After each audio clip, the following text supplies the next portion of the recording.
തമിഴ്നാട് നീലഗിരി ദേവർഷോലയിൽ കാട്ടാന ഇറങ്ങി. പഞ്ചായത്ത് കോളനിയിലാണ് കാട്ടാന ഇറങ്ങിയത്. റോഡിൽ ഇറങ്ങിയ കാട്ടാന ഏറെ നേരം ഭീതി പരത്തി. ആദ്യം ദൃശ്യങ്ങളിലേക്ക്.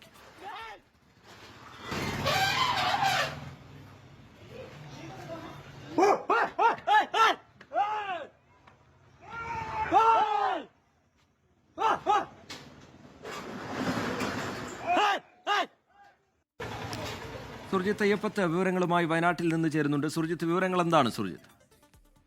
വൈകിട്ട് 7 മണിയോട് കൂടിയാണ് റീജിത്ത് ഇത്തരത്തിലൊരു സംഭവം ഉണ്ടായത്. നേരെ നിരട്ടിയപ്പോൾ കാട്ടാന കാട് വിട്ട് നാട്ടിലേക്ക് ഇറങ്ങുന്ന ഒരു സ്ഥിതിയാണ് ഉണ്ടായിട്ടുള്ളത്. പഞ്ചായത്ത് കോളനി എന്ന് പറയുന്ന ആ പ്രദേശമുണ്ട് നീലഗിരി ദേവർഷോലയിൽ. ആ പ്രദേശത്താണ് കാട്ടാന ഇറങ്ങിയത്. ഒരു വീടിന്റെ സമീപത്തുകൂടി നേരെ റോഡിലേക്ക് കയറി വരികയാണ് ചെയ്തത്. ഇതേ തുടർന്ന് ആളുകൾ ബഹളം വെച്ചു. അല്പസമയം ആ റോഡിലൂടെ സഞ്ചരിച്ച് ചില വീടുകൾക്ക് സമീപത്തുകൂടി കടന്ന് നേരെ അത് വനമേഖലയിലേക്ക് കയറിപ്പോയി.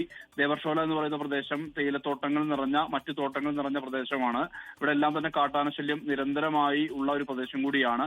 വനമേഖലയാണ് ഒരു ഭാഗത്ത്. ആ വനമേഖലയിലേക്കാണ് കാട്ടാന തിരികെ കയറിപ്പോകുന്ന ഒരു അവസ്ഥ ഉണ്ടായിട്ടുള്ളത്. ആളുകളെ സംബന്ധിച്ച് ഈ ഇങ്ങനെ ജനവാസ മേഖലയിലേക്ക് കാട്ടാന ഇറങ്ങുന്നത് വലിയ രീതിയിലുള്ള ഭീതിക്ക് ഇടയാക്കിയിട്ടുണ്ട്. റീജിത്ത്. ശരി, സുർജിത്ത് അയ്യപ്പത്ത് വിശദാംശങ്ങൾ പങ്കുവെക്കുകയായിരുന്നു.